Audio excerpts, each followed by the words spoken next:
Hey guys, welcome back to the House of Wrinkles, bringing you the how-to for English Bulldogs and other canine tips and tricks.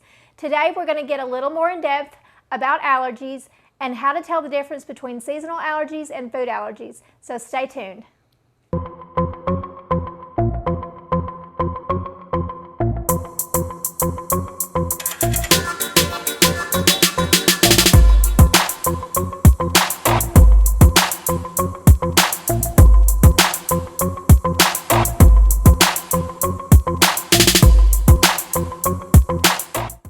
So first off, I just want to introduce you to Lulu. This is our first baby girl that we bought.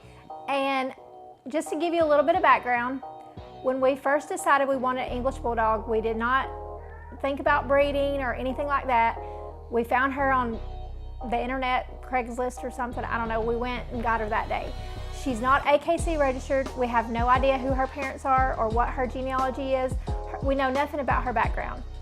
Since then, as times went on, we decided that we were interested in breeding, and so we realized that those things were really important.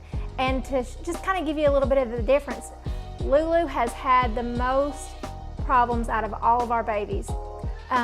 She's been fixed, so she's not breedable, and it's a good thing because she's had a little bit of health problems. So that's kind of the difference between getting a quality bred dog and a little less quality. We wouldn't take nothing for her. We love her to death.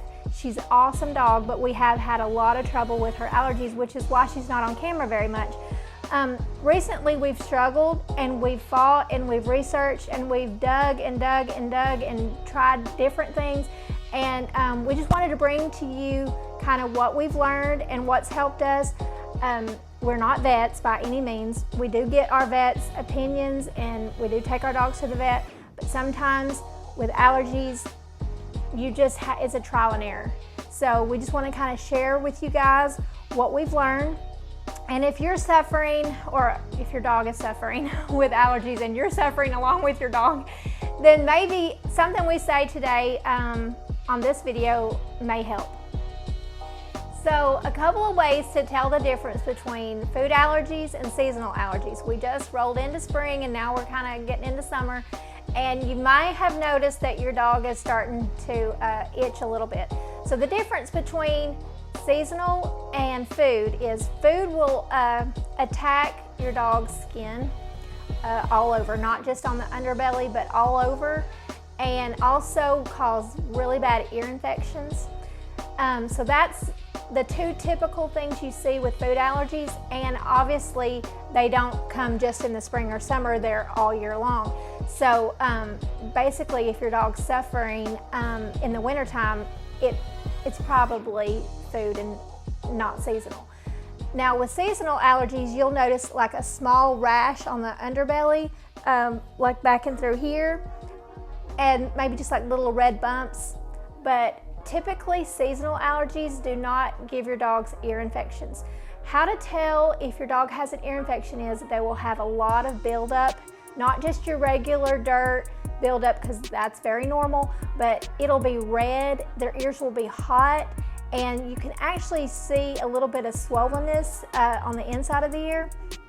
And ear infections are very, very dangerous. You don't want to let those go. You definitely want to take your dog to the vet immediately if you notice that they're having ear infections. One thing that they may prescribe is this, and I'll get Eric to go into detail about this, but you just squirt it in their ear, and that's what's helped. Lulu here suffers from food allergies. We have another one, Chaco, he's our little brown English Bulldog. He suffers with seasonal allergies, so a lot of times when he goes outside, comes back in, he'll have little red bumps, and this is what was prescribed to us for that. You spray it on there, and almost within just a couple of hours it can be completely gone. So it really, really helps, takes it away really quick. So that's kind of the ways you can kind of tell the difference between seasonal and food allergy. So like I said, Lulu here, she suffers with food allergies really bad.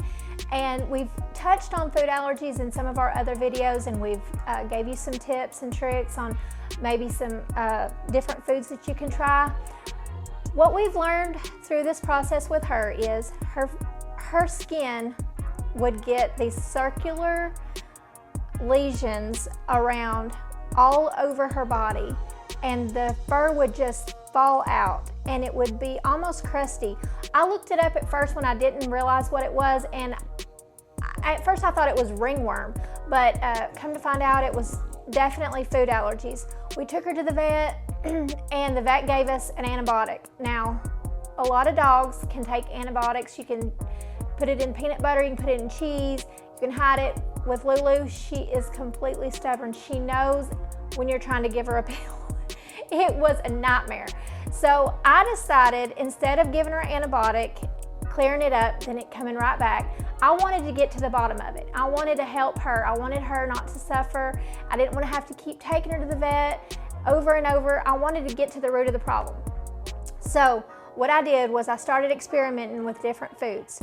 Grain versus no grain, chicken versus lamb, whatever the case may be. So she started out with an exotic type meat. We started out with kangaroo in the very, very beginning, and I think you probably will remember if you've seen our tips and tricks on how to feed English bulldogs. We talked about the kangaroo.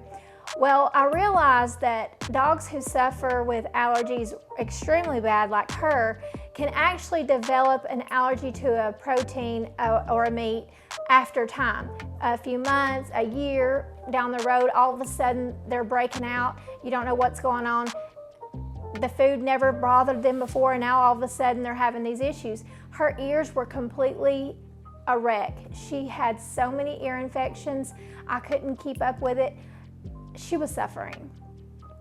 So with that being said, I took her off of the kangaroo, started her on something else. We went through so many trials and errors, but finally I figured out what's best for her. It took several tries. So if your dog is suffering and the first food doesn't get it right, then just keep trying, because eventually you will find something. Not every dog food is going to work the same for every dog. So you just have to do trial and error. It's a process. When you're going through the process of trying different foods, I want you to remember that it takes about 2 months for a dog food to fully get out of your dog's system. So you don't want to switch the food and it not work within the first few weeks or first few days and get frustrated and move on to something else. You want to give that dog food at least 2 months to get in the other dog food to get out of their system and the new one to get in, so that you can fully get the experience of how your dog is going to react with that dog food. Okay, now what do I want to say? I know. Some other things I want to mention about seasonal allergies is you'll notice sneezing or watery eyes, and our vet recommended a regular Benadryl. So depending on how big your dog is or how much it weighs, you want to check with your vet on that. But with Tua, our male, he's about 80 pounds, and we give him one in the morning and one at night. So that's one tip or trick that you can try for seasonal allergies. Lastly, I want to mention you can take your dog to the vet and have it tested for allergies. There's 2 different types of tests. One is a blood test, which runs around $200 to $300, which is not as accurate as the skin test. The skin test can run anywhere from $600 to $1,100. So for us, we did do the blood test. It wasn't very helpful for us at all. And we decided, instead of forking out the $600 to $1,100, we would just go through different dog foods and really try to eliminate what she might be allergic to. And we tackled it that way, and we finally got Miss Lulu well, and we're really excited about the results. We hope this video helped you. Please like, share, and subscribe to our channel, and give us a thumbs up or a comment if this video helped you.